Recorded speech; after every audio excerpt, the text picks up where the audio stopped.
On behalf of Ohio University's Voinovich School of Leadership and Public Affairs, I'd like to welcome you all to the third installment of our 2013 Energy Webinar Series. My name is Scott Miller, and I'm the director of the school's Center for Energy, Economics, and the Environment, which is also known as CE3. Today's webinar, entitled A Roadmap for Industrial Energy Efficiency in Ohio, is made possible through a grant from the US EPA to help Ohio facilities better understand their compliance obligations through their emissions reporting programs. The major grant activities for this project include workshops and webinars, such as this one, to inform Ohio industry on current trends in Ohio's energy markets and how changes in these markets may change emissions. Also under the grant, Ohio University will be augmenting an emissions database that we have created and are using to track changes statewide. Our next in-person workshop is being scheduled for the fall and will draw together thought leaders, practitioners, and innovators to discuss energy management strategies and creative emissions reductions initiatives. If there are specific topics that you'd like to see addressed in more detail at that workshop, please let us know, as we're still pulling it together. We're still working on nailing down the date for that meeting, so as they say on the radio, please stay tuned. As always, our events and project work, as well as a downloadable version of this webinar, can be found on our website at www.ohio.edu/CE3. The topic of today's webinar, Industrial Energy Efficiency in Ohio, is a hot topic in our state, and an important one because it affects industry, communities, and local governments. For your reference, I'd like to draw your attention to a recent white paper written by my colleagues, Mike Zimmer and Alyssa Welch, entitled Energy Efficiency, the Deal of the Century, which can be found under the Resources tab of our website. In that paper, Mike and Alyssa lay out the rationale for why efficiency is such a terrific, low-cost, and long-term pathway for energy, as well as emissions management for the foreseeable future. Ohio, in particular, is well positioned to take advantage of this market. I have several logistical responsibilities in opening up today's meeting. First, I'd like to extend my warm and sincere thanks to our strong panel of speakers. We hope you enjoyed today's dialogue, and I feel sure that you will take something useful away from this webinar. Second, if you have a question that you would like to submit to our panelists or our staff during the session, we ask that you use the question field in the GoToWebinar navigation pane to type in a question for our panelists. We will try to get as many questions answered as possible during our time together today. And finally, a link to a brief online evaluation will be emailed to you after the webinar. Please take a few minutes to provide us with feedback of today's session so that we can learn how to improve for the future. So with that, I believe I've covered all of my logistical bases, and it is now my pleasure to introduce our moderator for today's webinar, Dr. Joel Yudkin. Joel is a frequent collaborator with the Voinovich School and is the principal for High Road Strategies, LLC, which is an industrial, economic, and energy policy consultancy firm dedicated to developing and advancing legislative and industrial strategies to promote economic growth while supporting the protection of the environment and the protection of social needs. High Road's main areas of work include policy research, analysis, evaluation, and design applied to complex economic, industrial, energy, and technology issues. Over his career, Joel has held a wide range of professional positions in labor, government, academia, industry, and public interest organizations. His broad background in engineering, political, and socioeconomic systems enables him to dig deep and apply a wide range of research and analytical tools to his work. In addition, Joel's experience with the federal government in Congress and in the Department of Commerce's Manufacturing Extension Partnership instilled in him a keen understanding of how the legislative process and government institutions work, which is critical to developing pragmatic policy solutions. Joel holds a bachelor's degree in electrical engineering from Rensselaer Polytechnic Institute, a Master of Science in Engineering and Economic Systems, and a PhD in Technology and Society from Stanford University. And I could go on, but I think you will agree with me that we have the right man to moderate today's panel, so I'm going to step out of the way and turn this webinar over to Joel and our panelists. Joel, please take it away. Thanks a lot, Scott. Really appreciate it, and appreciate your nice introduction.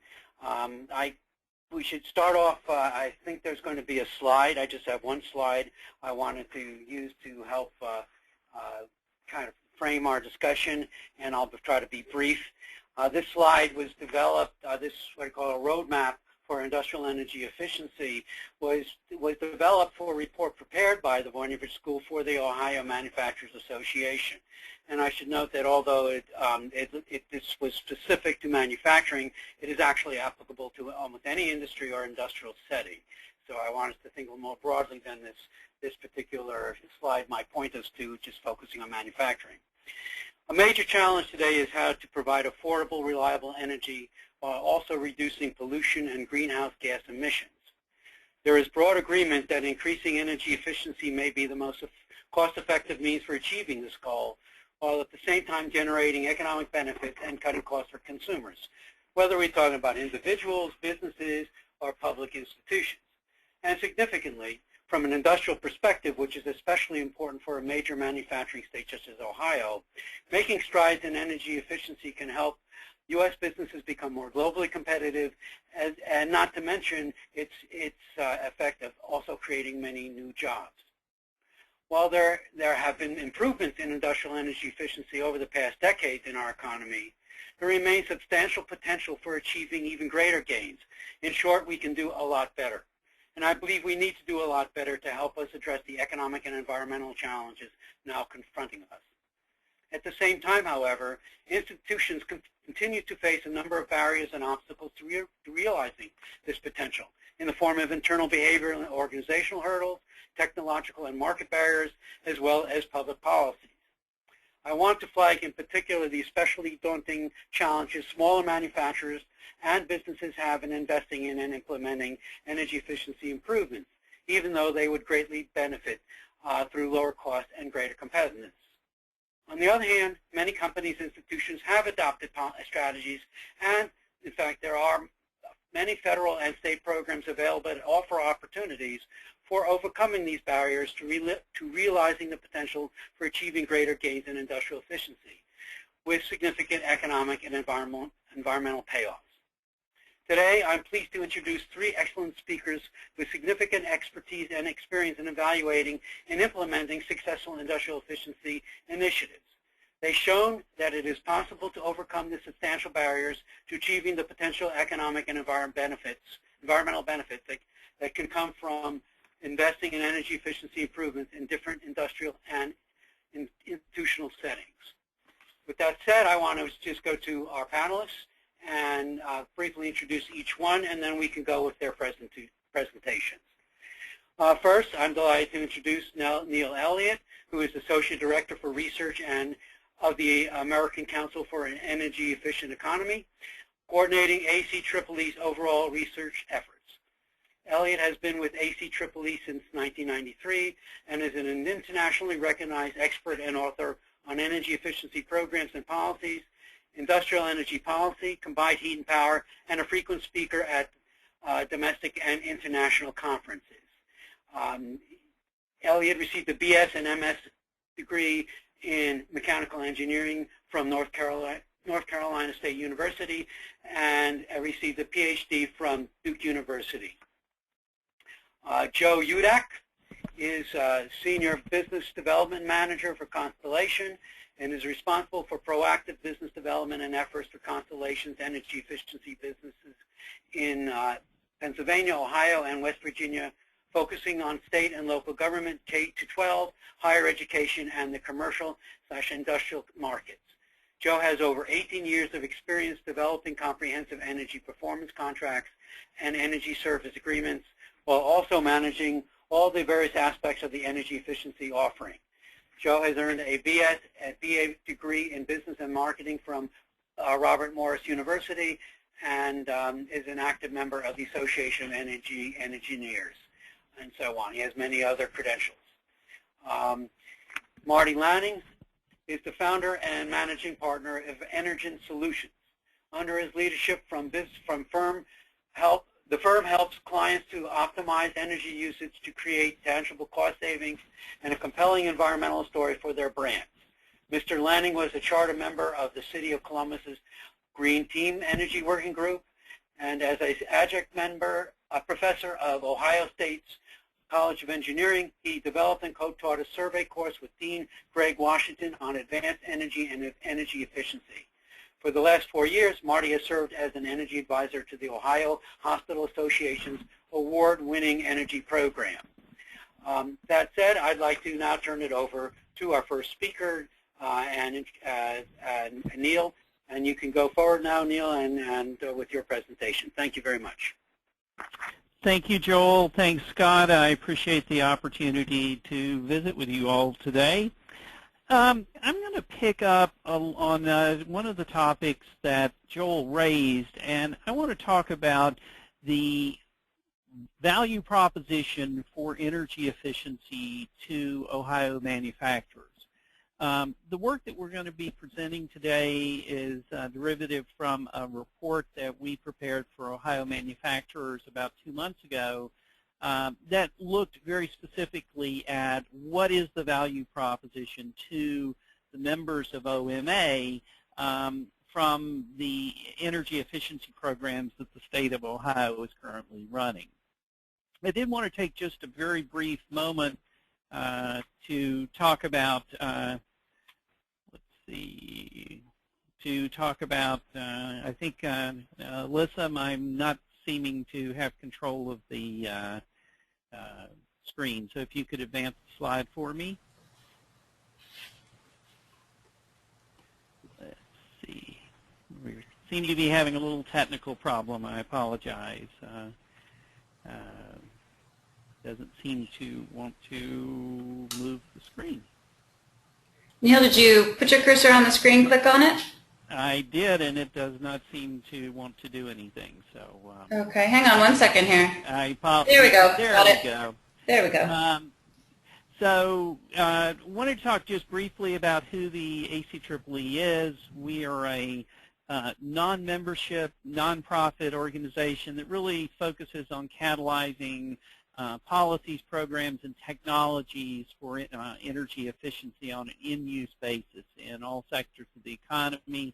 We're primarily a foundation-funded, but do some contract research. So if we can go on to the next slide.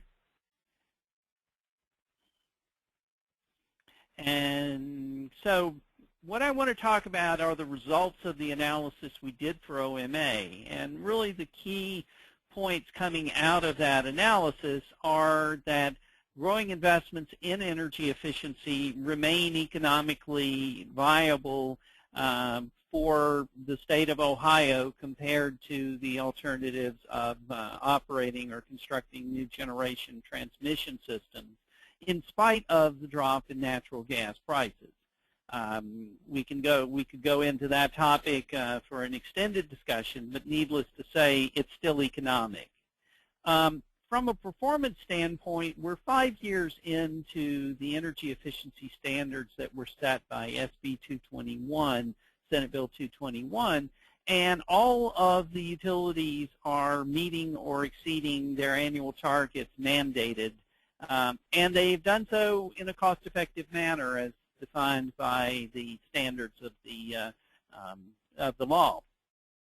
In addition, energy efficiency resources have the option of being bid into the PJM marketplace, and by bidding those demand-side resources into the market, there's the opportunity to depress electricity prices and also create economic impact for participants as well as for non-participants, the so-called universal price suppression effect. And finally, there are financial benefits that exist to customers from the energy efficiency investments that exceed the energy efficiency program cost by a substantial margin. So let's take a look now at what energy efficiency looks like in comparison to other various resources that are available. The energy efficiency numbers are numbers that are preliminary data from a forthcoming ACEEE report that surveyed actual energy efficiency program evaluated costs. And we've contrasted those with a number of other resources out there that are available. These come from the annual Lazard Energy Efficiency Outlook. So even with the low natural gas prices, energy efficiency represents the least cost resource. On the next slide, what we'll see is actually a quantification of the savings that have been achieved from each of the electric utilities over the last, in this case, the first 3 years of the program.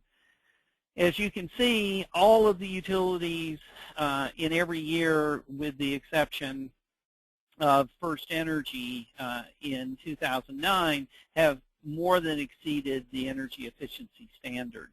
And AEP has been able to do that at a program cost of under 2 cents per kilowatt hour. Now, if we look at the savings, and AEP provided the best data for us to actually look at, the data that has been provided by First Energy was not as transparent. But if you look at the cost of programs for AEP at $436 million, there was a net savings of $1.48 billion that are projected through the end of 2014.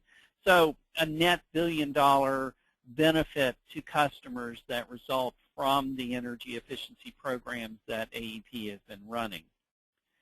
Now, if we look at stepping back, I think it's important on the next slide that we understand that Ohio is in the process of transitioning to a competitive wholesale market. The Ohio wholesale market will become part of the PJM marketplace.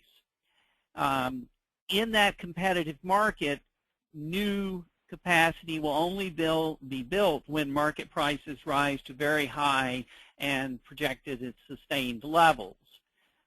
So energy efficiency has an opportunity to come in at a lower price and contain the price of energy efficiency. Since EE is the least cost resource, it defers the need to construct costly generation, which will be built in the competitive market, as well as defer investments for transmission assets in the regulated marketplace. More importantly, and this is one of the main questions OMA asked us to explore, is that the energy efficiency programs actually reduce prices for all customers. And this creates, obviously, a very important benefit for large consumers. In addition, large consumers, as part of the wholesale market, have the option of bidding savings from their energy efficiency investments into what's referred to as base residual auction for PJM, which has the opportunity to create a revenue stream, as well as the opportunity to work with the utilities to realize value from those investments. If we try to quantify on the next slide the actual savings, what we've done in our analysis working with Synapse Energy Economics was to look at the avoided wholesale electricity savings that would be required, and this is through 2020, and it's about $3.4 billion that the utilities will not have to purchase from the wholesale market. In addition, because we have bid energy efficiency into what's referred to the base residual auction, which is the commodity market in PJM, we can actually anticipate a $880 million suppression of wholesale prices because the energy efficiency is able to come in and compete at a lower cost. There's another element of the wholesale market, which is what's referred to as the forward capacity market. And in this case, we look just at the auction, the savings from the 2015, 2016, and 2021 auctions, and that was an additional $830 million. So that gives us a total savings in wholesale energy prices to consumers in the state of Ohio of just under $5.1 billion through 2020. In addition, there are going to be other savings, avoided transmission distribution investments, transmission distribution losses, as well as other operating cost savings that would result. And so the $5.1 billion is a conservative savings number, and we can contrast that with the projected utility program cost of $2.8 billion through 2020. So what we see is a significant value proposition to both participants as well as a universal benefit to all consumers from investing in energy efficiency. Now, if we move on to the next slide, what you'll see is looking at the breakdown really of the wholesale capacity cost and savings. And what we've done here is break the analysis into two sections. We have the ATSI region, which is in northeast Ohio, which is largely First Energy Service territory, and then the rest of the state.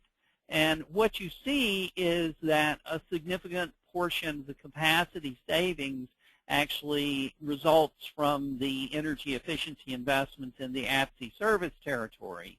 And this is occurring in large part because that region is both transmission and generation constrained. And so there, as always happens in a competitive market, when you have a tight market, prices tend to go up. So now we're going to switch gears in the next slide and take a somewhat different analysis. And this is some work that we've been doing together with some of our colleagues in the area, in particular the Nicholas Institute at Duke University, and looking at the impacts of emissions reductions from energy efficiency. So if we look at a 1% energy efficiency standard in Ohio, what we see is a significant avoidance of pollution that would result from that energy efficiency. But I think the thing that I want to point out more importantly is that there is the additional benefit of over $700 million in pollution control costs that are not going to need to be implemented as a result of the energy efficiency standards. And we see both the criteria pollutants as well as CO2 being a significant opportunity in avoidance. And in the terms of the CO2 reduction, that also includes fuel switching from coal to natural gas. So in conclusion, on the last slide here, what you see is that energy efficiency is working in Ohio, and it's saving electric customers money today. Energy efficiency has the opportunity to lower wholesale prices as well as stabilize the future markets so that consumers and price-sensitive consumers like large industrials are not subject to the rate shocks. In addition, energy efficiency creates opportunities for large users by reducing their bills, reducing electricity prices, and also creates a value stream from the opportunities for bidding into the market and selling energy efficiency and demand response to the utilities and to the wholesale market. So energy efficiency benefits the consumer. It also benefits the environment by reducing emissions and by doing it in the most cost-effective manner and therefore keeping costs down. So with that, I will turn the program back over to Joel. Thank you. Thank you very much, Neil. That's great. Before we go on to Joe Udak, I want to just point out we are not taking questions until the end of all the three speakers, but you will note that you can send questions, text the questions to us, and then we will at the end start to refer to them and with the questions and answer area, a part of the session later. So that said, Joe, do you want to take it? Yes, thanks, Joel. And I just wanted to thank everyone who's on the line here who took the time out of their day to listen in to us. So thank you for your time. Just double checking here to make sure that I have control of the, yes, I do. So that's good. Okay, to give you a little bit background on Constellation and who we are, after our recent merger with Exelon in 2012, we are a Fortune 100 company and a leading provider of energy in the North American markets. We have numerous product offerings in the United States and in particularly in Ohio. For instance, we sell power in the deregulated market. We sell gas in the deregulated markets. We sell renewables, load response, including demand response offerings, solar, wind, and energy efficiency. And that's the division of Constellation that I'm in, and that's what I'm here to talk to you about today is on the energy efficiency side. My presentation basically has two parts. The first part is going to be talking about the energy project that we are undertaking right now with Ohio University. Just give you a little bit background on that, what we're doing there, what the process, what the goals are. And then the second part of my presentation will focus on the options for energy efficiency in the state of Ohio for the different customer segments, government, commercial, industrial, and private. Okay? So as we look at this first slide, basically talking about the Ohio University Energy Project, Ohio University began the process to select an energy services company back in late 2010. They selected us, Constellation, through a competitive procurement process back in 2011, and we signed a contract with them last July for basically a $28.3 million energy project. Ohio University's goals for the project were twofold. They wanted to focus on energy efficiency opportunities, maximizing the energy efficiencies, looking at lighting, HVAC, digital controls, the traditional energy conservation measures that were out there. That was the one focus. The second focus was to investigate ways to implement more capital-intensive items like retro commissioning and deferred maintenance items that they had on campus that they did not have the capital for. So this project gave them a way to combine both of those together. And then the ultimate goal was to reduce their energy and then cut down on their carbon dioxide that they release into the air, and they were able to do that through this process. Okay. The project details, as I talked about a little bit already, it was a $28.3 million deal. No upfront capital was needed at all from Ohio University. Basically, the energy savings that are being guaranteed by us, by Constellation, through this process are being used to pay for the debt service over time. The legislation that allows this for colleges in Ohio is House Bill 7. And basically, we adhered to the guidelines of that legislation.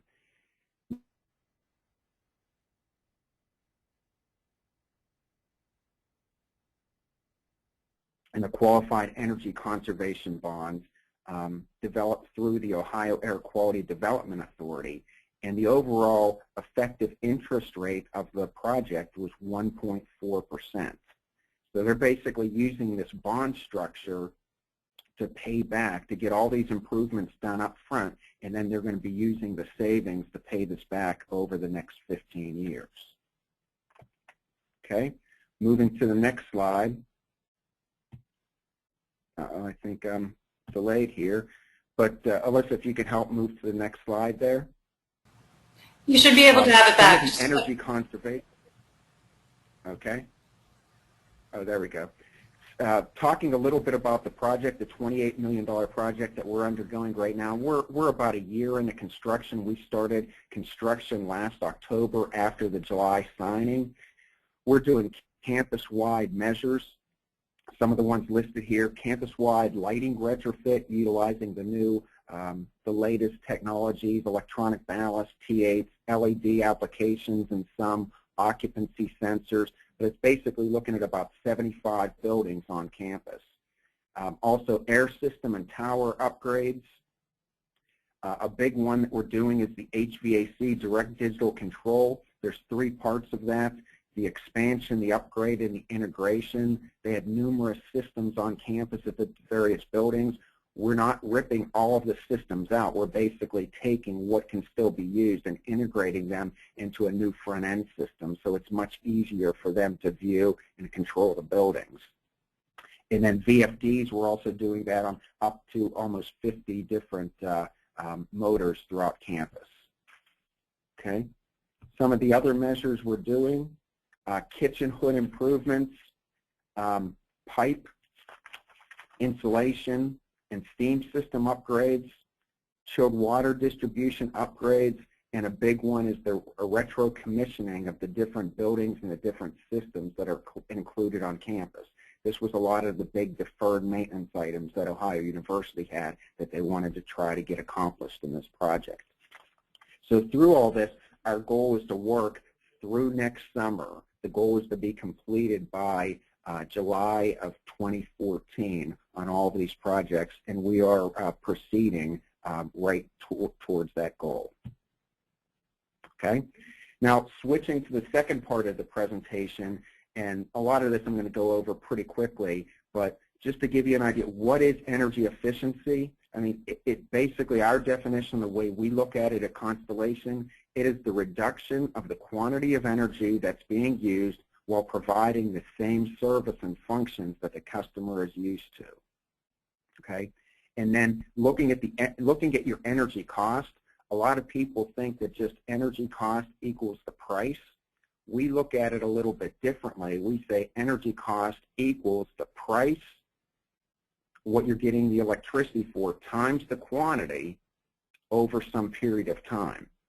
So if you look at this graph here, and this is just a general description, basically for any business, any government entity who's out there, their load looks somewhat like this over the course of the day. It's lower in the morning, then it ramps up, hits its peak sometime during the day, and then it tracks off during the later hours of the day.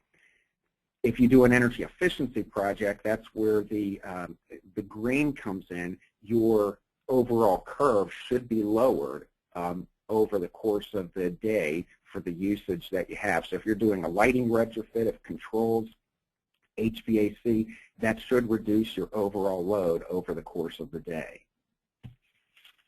Okay. Why is this important? And I think Neil talked about this a little bit too, but energy costs are definitely going up. This graph just shows you that from 1980 how costs have gone up over time. And building energy usage is going to continue to increase. And the efficiency, although there may be new buildings built and retrofits taking place, the efficiencies are there initially, but those efficiencies will decrease over time with the building age. So there's always a need to become more energy efficient, maybe not right after a building's built, but definitely 7, 8, 9, 10 years after buildings are built or buildings are retrofitted, they can be looked at again. Okay. Some of the hurdles that we see, Constellation, as we're out there in the marketplace, many companies, organizations, they want to do these green initiatives. They want to cut their emissions.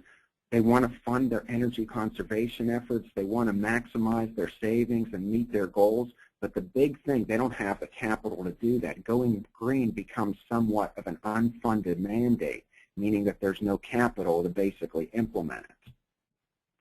So in the market, we look at 3 different options on how to pay for these types of projects. The first one is traditional performance contracting. And for government entities, there's legislation in the state of Ohio. For K through 12 schools, it's House Bill 264. For cities and counties and state agencies, it's House Bill 420. And for universities, it's House Bill 7. It's basically just a guideline that these entities can enter into long-term contracts that combine everything together to pay it back with the savings. For private and industrial, for commercial industrial, the other options are down below. A design-build type approach to energy efficiency is an option that we look at. Instead of grouping all the projects together, you basically partner with an energy services company, and then you prioritize as capital comes available or as needs become available at your facilities to phase in different projects. So lighting could go first, HVAC could go second, and then big capital items could go third. But all of it is based on a design-build approach where the company that you select is working with you to help build them, and you're kind of eliminating that design-bid-build approach, which is so problematic in some areas.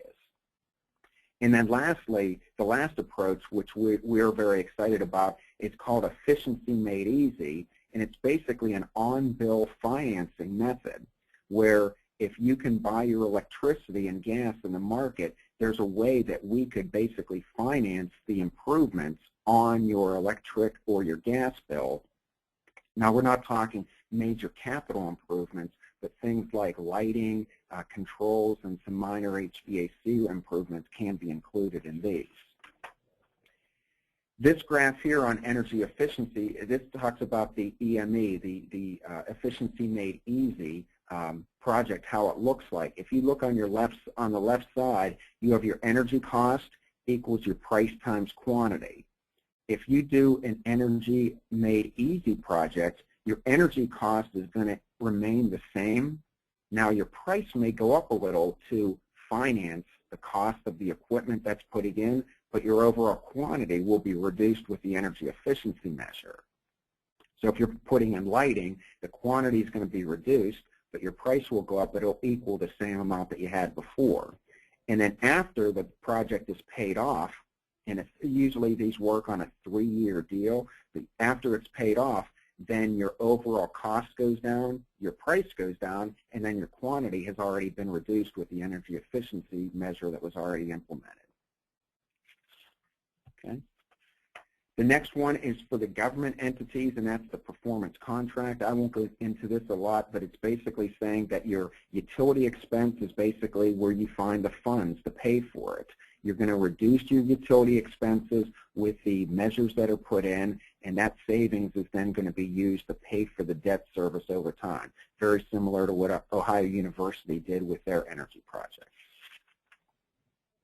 Okay? And then moving to the anticipated outcomes, through all of this energy efficiency talk, one of the main goals is to reduce your carbon footprint, reduce your emissions.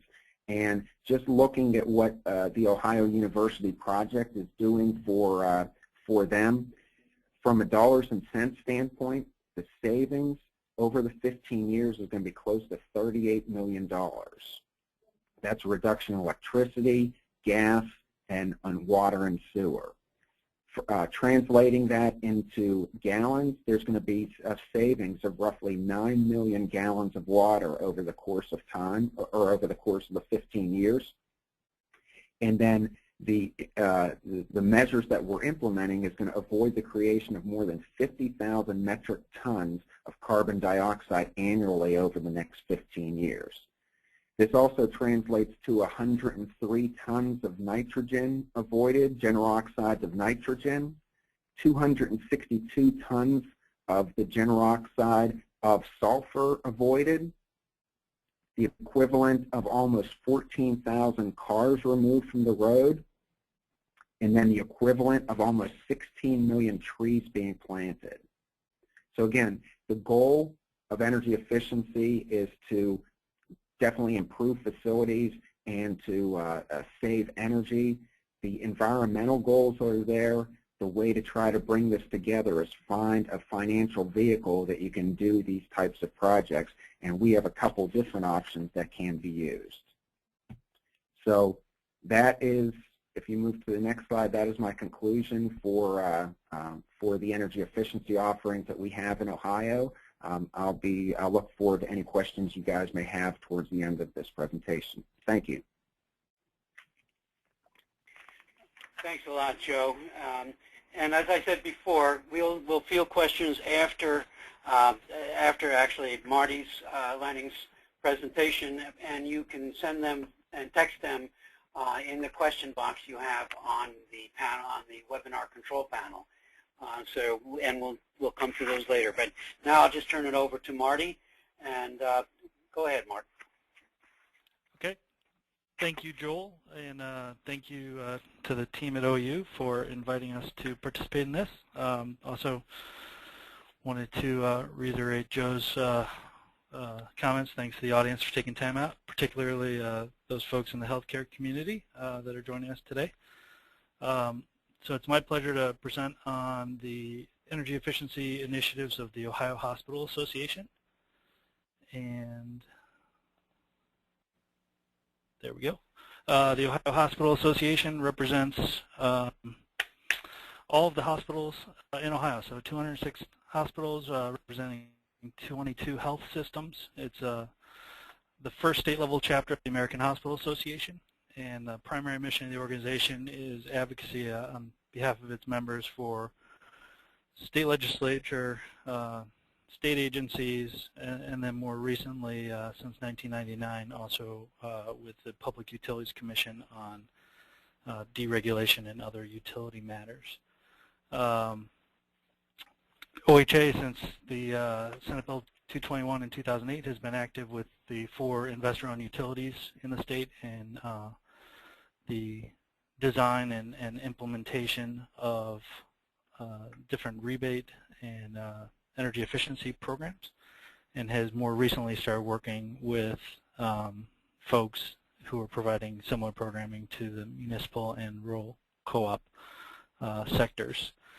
OHA has a couple advantages of the healthcare industry that we enjoy in our programming that other industries might not have the same advantage. The first is that energy efficiency fits nicely in the core mission of the organization. Most hospitals are patient-focused and have some version of a triple bottom line mission vision statement. So fits nicely into the core of the organization. And then even though healthcare is a fiercely competitive market, there's a history of collaboration across the industry on quality and other initiatives. So it's very easy to parallel some of the energy efficiency best practices and sharing successes and maybe things that didn't go as well amongst the industry and hospital to hospital. 2 or 3 hurdles or challenges that I'll discuss in the next few slides mirror a little bit what the other panelists have already presented, but the first one for us is really engaging leadership and getting a real commitment from the top of the organization so that energy efficiency and or sustainability plans don't become a fad, especially with uncertainty from a regulatory standpoint in healthcare, that if budgets get tight, that energy efficiency doesn't go out the door, because we firmly believe energy efficiency is a journey and it's not a race. So long-term commitment, engagement, leadership is the first hurdle we'll talk about. The second is financing. So again, common thread to earlier presentations, but is also a challenge within healthcare. And then third, most importantly, is time. So very few, if any, I can only think of 1 or 2 healthcare systems in the state of Ohio of the 206 hospitals have an energy manager. So this is a fraction of a facility director or operations individual's job. So finding the time to execute is a common hurdle or challenge within hospitals. So this is just an interesting graphic that was brought to my attention recently. Healthcare is one of the most regulated sectors in the U.S. I think our friends in the utility sector might disagree and say that they're more regulated, but according to the U.S. the U.S. Energy Information Agency, hospitals are the second most energy-intensive commercial building space. But even with that said, because of all the regulation and because of the environment of care, one of the challenges in getting leadership attention is utilities on average, are less than 2% of the operating costs of hospitals. So as you can see, a lot of different folks from a federal, state, and also from a payer standpoint have touch points to the hospital. So we have to be creative in making sure that we communicate effectively when we're talking about energy efficiency and its role in the overall delivery of service and the environment of care for the end goal, working with patients. You know, the one thing about, you know, this is a slide we talk about often with healthcare executives, is the tyranny of common sense. Why do things differently? So today, or in the past, operations has always been tied to leadership through finance. And how do we get to the point in the future where finance, operations, and leadership are all on the same page? And so, you know, the first thing we do is try to come up with metrics and simple communication so that facilities and operational staff can effectively communicate to leadership their needs and the benefit of projects that they bring forward.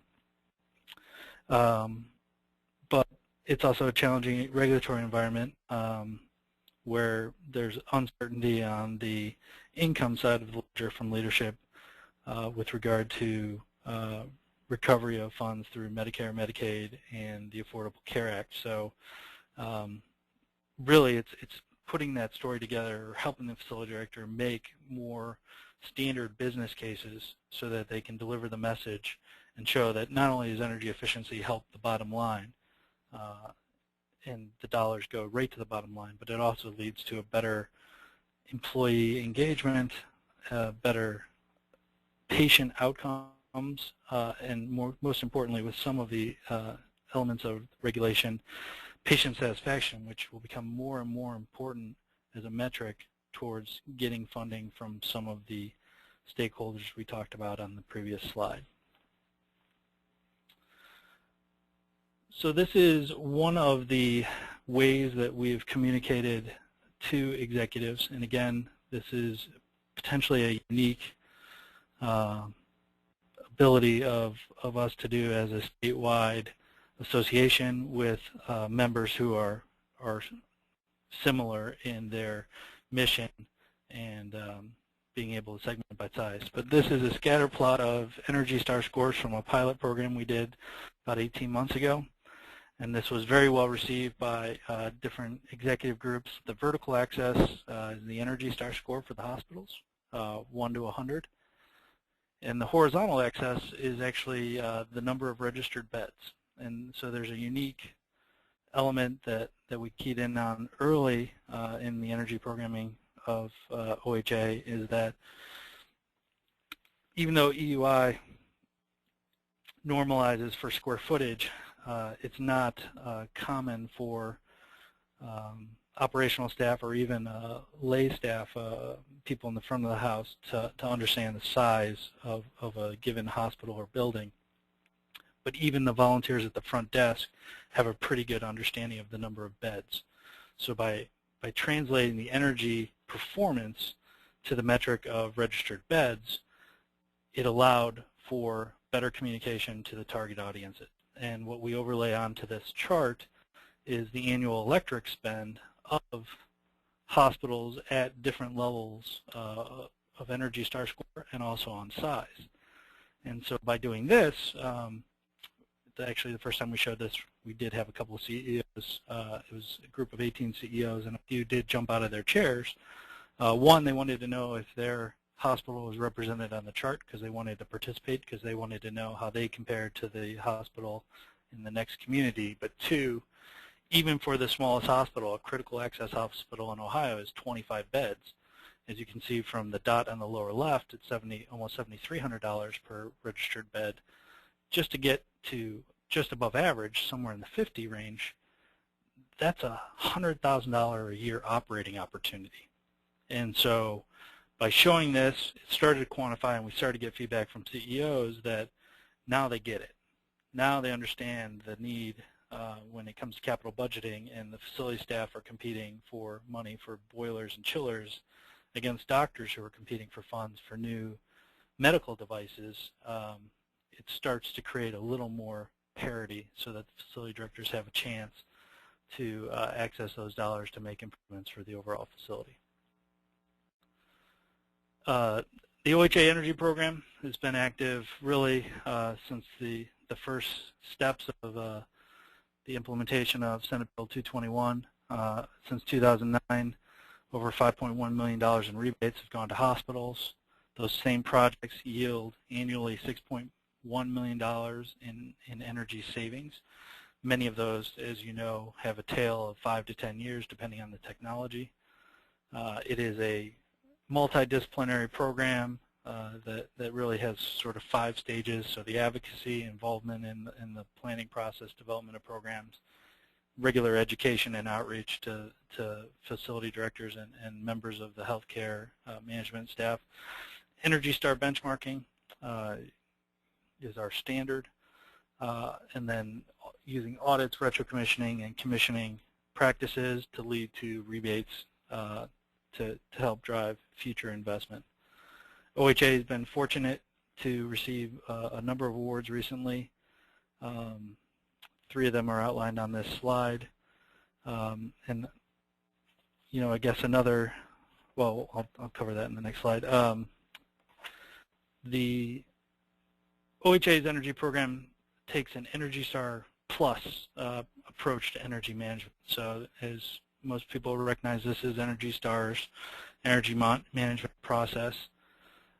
OHA enhances for its members the standard Energy Star process by doing the statewide benchmarking and being able to provide feedback within a climate zone, within peer facilities. So beyond the statistical data within Energy Star, being able to provide tangible, real data, providing regular reports to the executive suite.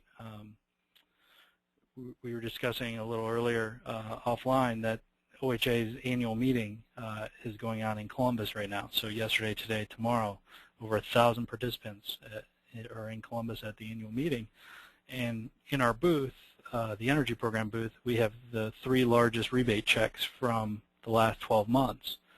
And we were caught off guard yesterday when someone stopped to take a picture of the checks, and it turned out it was the CEO of a hospital that received a $342,000 check last year for implementation of a geothermal system.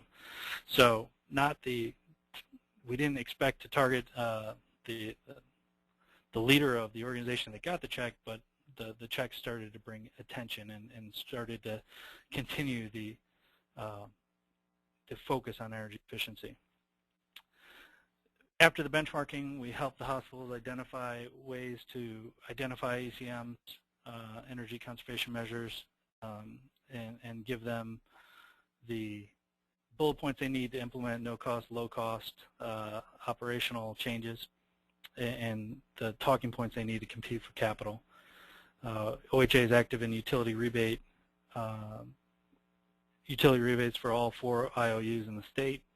Sharing success stories among competitors is a key to growing that, and OHA has a statewide association of healthcare facility managers that helps facilitate that, and even sharing stories of things that might not be as successful.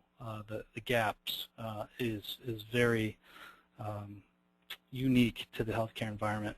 And then on awards, beyond Energy Star certification, which there are examples of that within hospitals in Ohio, OHA gives out its own awards. So every year there are Energy Efficiency Leadership Awards. There's the John Chapman Award that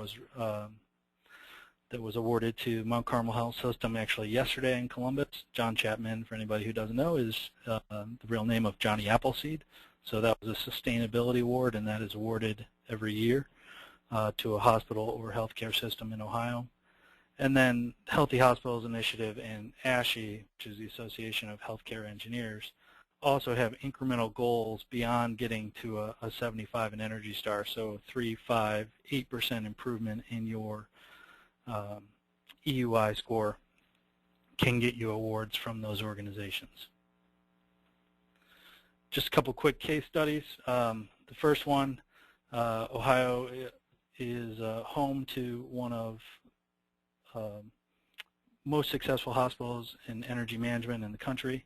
Only 8 hospitals have received Energy Star scores over the last 4 years. One of them is in Northeast Ohio. They traced that back 20 years to a 1993 project. They started with the hard stuff and have moved on to lighting and more low-hanging fruit over time. It's kind of a tough sell to management because it's had such a long time frame, but a great success story. And then lastly, just some things that are hot topics today in energy management and healthcare. Commissioning and retro-commissioning are definitely important, especially with the ever-changing environment, heavy construction in healthcare.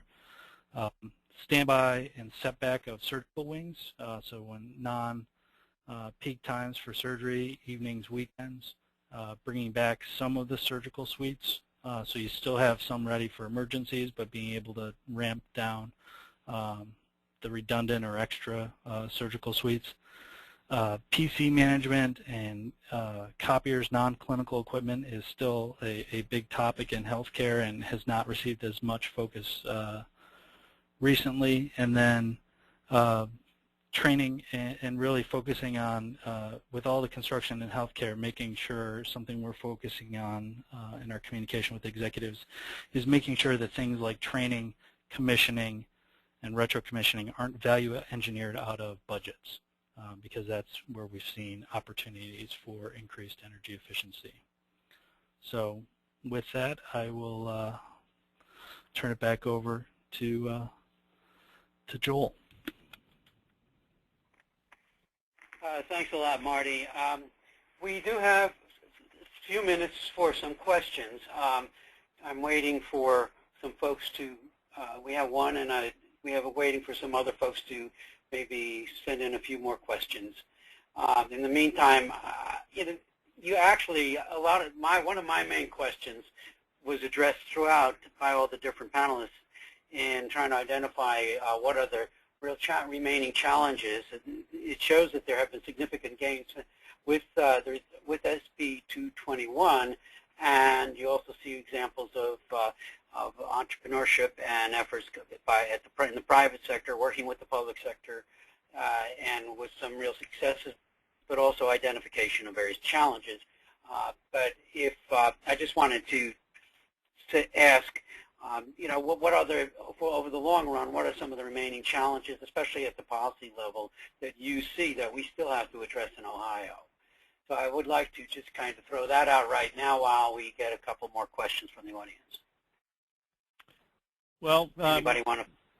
Sure. This is Neil Elliott, Joel. I think one of the big challenges is going to be uncertainty. As we have been meeting with various stakeholder groups in Ohio, I think that a lot of them don't really comprehend the impacts that are going to be occurring over the next year or so as the utilities transition to competitive wholesale markets, as we see things like competitive retail sales emerge in the marketplace, the roles of, how are prices set, how do they interact with their utility entities, is just a lot of confusion and I think uncertainty, and that's going to be a challenge for everybody, not just those who are trying to deal with energy efficiency, but any electricity or any energy consumer in the state. Okay, is there, Marty, Joe, do you want to chime in with anything? Yeah, I would say we're actively monitoring and participating in both matters at the Public Utilities Commission around different cases that are trying to shape the implementation of Senate Bill 221, Senate Bill 315, and then on the legislative front, the pending legislation in the Ohio Senate around refinement of the two laws. It is a concern long term, but at the end of the day, we're sort of pressing forward at just keeping laser focus on the initiatives that we have done. And Joel, this is Joe. I would say, not on a regulatory issue, but changing technologies that are out there. sometimes when we go in to talk to customers, I mean, something as simple as lighting with electronic ballast T8s, and then there's LEDs and induction. I mean, the main thing is whatever technology you choose, you're going to be better off than the baseline where you're at right now. So even though technologies are changing, whichever one comes to the forefront, you're still going to be saving money off where you started off. So I guess don't let perfect get in the way of good. I mean, if there's something out there, let's work on it and get to that efficiency. Okay, thanks. One question that came from the audience is that this is directed right now at Neil, although I think another part of the question maybe could be answered by all three. What is the ACEEE position on utilities claiming distribution technology efficiency gains as part of excuse me, SB 221 goals? And has anyone quantified how big this savings opportunity really is? I guess the response is that's a decision that Ohioans need to make for Ohio. And, you know, in general, we think that there are some very good and cost-effective energy efficiency measures that can be done on the distribution side. We've had a long history of working with the transformer industry on distribution transformers, which represent a good opportunity. More recently, looking at volt var and voltage optimization represents, from our perspective, another interesting opportunity. These are generally cost-effective. They certainly reduce the costs for consumers because they reduce the costs for the utilities. That said, you know, these are things that are adding to a overall pot. I think, you know, in terms of sort of looking at the opportunities, both Joe and Marty pointed out that there are huge opportunities in the consumer side of the meter for energy efficiency, and we'd hesitate to see those go by the by in exchange for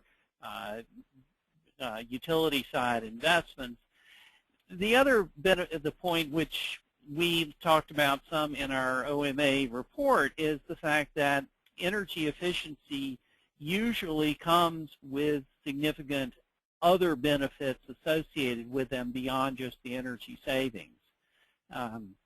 In the industrial sector, we see a lot of the process improvements coming with better product quality, better process control, improved safety, improved uptime, things like that. You know, moving over into things, as Marty was talking about with respect to the hospitals. You know, there are a lot of opportunities in hospitals, things like LED lighting. LED lighting provides a very high quality light rendition.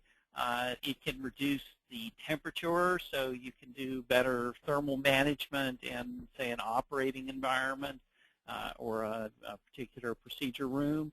So there are a lot of opportunities, and making sure that we capture those non-energy benefits, I think, is important to the ratepayers and customers in the state of Ohio getting the full benefit of energy efficiency. Anybody else have something to say there? This is Marty. Okay, I'll go on to the second question here. Has the efficiency standard, in your opinion, helped users secure financing for energy efficiency projects? And I want to add, in addition, are there any policies, any other policies at the state or federal level that could help accomplish these kind of goals for large energy users?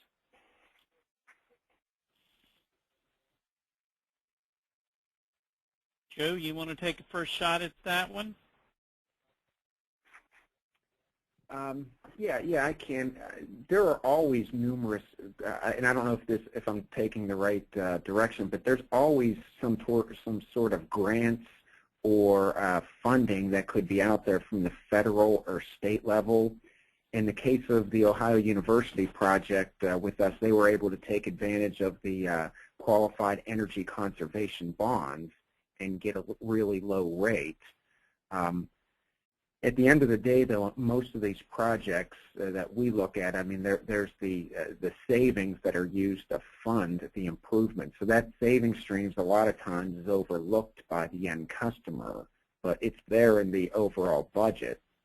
But we can look at any different options that are out there and what money is available to help fund these types of projects. I don't know if that answered it, but. This is Neil Elliott, and as we look at the projects and the opportunities to leverage other activities, I think where Joe was going with the OAQDA, Ohio Air Quality Development Authority, and some of the other the ports authorities, for example, funding in Ohio. Those really make the most sense for large capital-intensive energy efficiency opportunities, chiller replacement, combined heat and power, waste heat recovery projects, things like that, where you've got a lot of capital and you can deal with the issues. As we look at where the programs, Duke, DP&L, AEP, are realizing their energy efficiency from the existing programs, a lot of those are actually coming from the institutional and industrial sector and are coming in at cost of 2 cents a kilowatt hour. So what we're talking about here is projects that clearly are paying for themselves in less than a year. So for those type projects, need to leverage outside money really becomes somewhat questionable because the projects themselves look so attractive.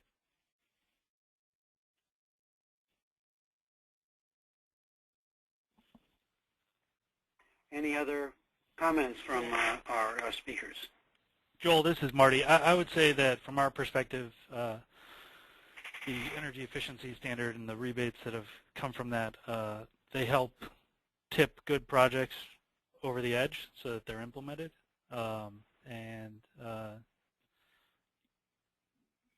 That just kind of is the nature of where we are, especially I think across Ohio, but also in the healthcare industry.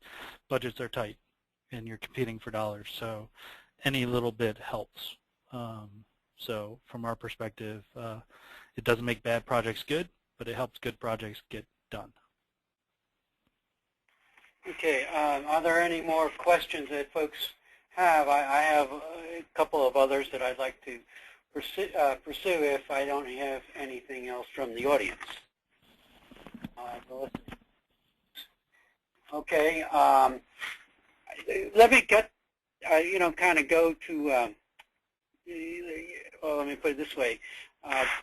It sounds like a lot of progress really has been made, and again, SB 221 and other policies have helped a lot. But where is the opposition to moving much more, forward on this much more than? I mean, it seems that there's still an ongoing debate on the energy efficiency resource standard, and I just wanted to get your thoughts on how this is playing out, and are you feeling bullish on this or not? Well, this is Neil Elliott, and this this question that you pose has probably preoccupied my life for the last 9 months. One of the problems that we are faced with is that energy efficiency is not something that is in the electric utilities' best interest. And in some ways, the way that the deregulation of the wholesale market has manifested itself, you're now in a situation where somebody like a First Energy, their regulated subsidiary, First Energy, is in the situation where they can do energy efficiency programs and earn a revenue stream from running programs. At the same time, their deregulated power producing unit, First Energy Solutions, is in a situation where they experience both a diminution of sales because of volumetric reductions, but also because there's a drop in the price of the electricity that they're selling out of the wholesale market. So from First Energy's perspective, they make a little bit, they make some on the regulated side, and they lose a lot on the deregulated side. So when we talk about those price suppression effects I was talking about earlier, those savings, those are dollars that are not flowing to the utility, and those are dollars that are not, helping their bottom line. So biggest challenge, I think, is how do we create a structure where the utility doesn't object to energy efficiency. We see folks like Duke, DP&L, and AEP who seem to have figured out a way to make money by doing energy efficiency. So it's really, as one of my colleagues, Marty Kushler's characterized it, really almost become a question of what is the existential threat that is facing the electric utility industry.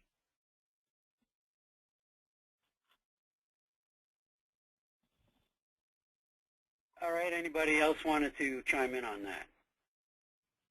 Joel, this is Marty. I think I'd go back to my slide on with the concept of the tyranny of common sense. So I think some of the pushback is, why do things differently?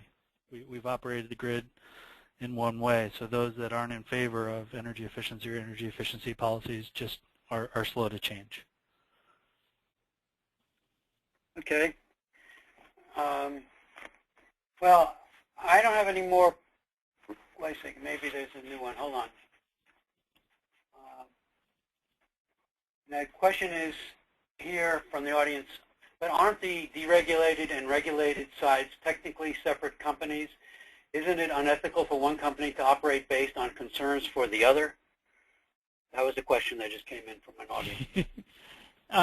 Yeah, I mean that's the way it operates in theory. Unfortunately, the reality is that the management of the management of the overall company, is looking at the balance sheets of the two operating companies, and they are not supposed to make those decisions, but they're human. So a lot of this is great in theory. The reality in the marketplace is perhaps not quite as pure, I guess is the way to frame it. So, anybody else? Because that's our last question, I'm afraid. Okay, that's it. I'm going to turn this over to Scott. Thank you very much. Scott there? Thank you, Joel. Yeah, I'm here, and thank you so much, Joel. I really appreciate your moderating this panel. I also want to thank our presenters. As I said at the outset of today's meeting, we were in store for a good, very strong discussion, and I think we had that today. I really appreciate you sharing your insights, your thoughts, your lessons learned. I know I've learned a little bit today and advanced the ball here. I want to remind everybody that you will be getting in your email inbox very shortly an evaluation of today's webinar. Please take a couple of minutes to fill that out.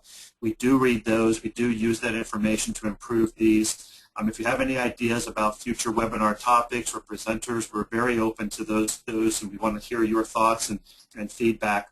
And I want to just say that it's been our pleasure to host these webinars. Hope that you have found these meaningful. And as we go forward, we look forward to capturing more and more stories and advancing the ball in terms of energy efficiency and emissions reductions in the state of Ohio. So on behalf of my colleagues here at the Voinovich School, on behalf of our panelists, I thank you, and I wish you all a good day. Thank you very much.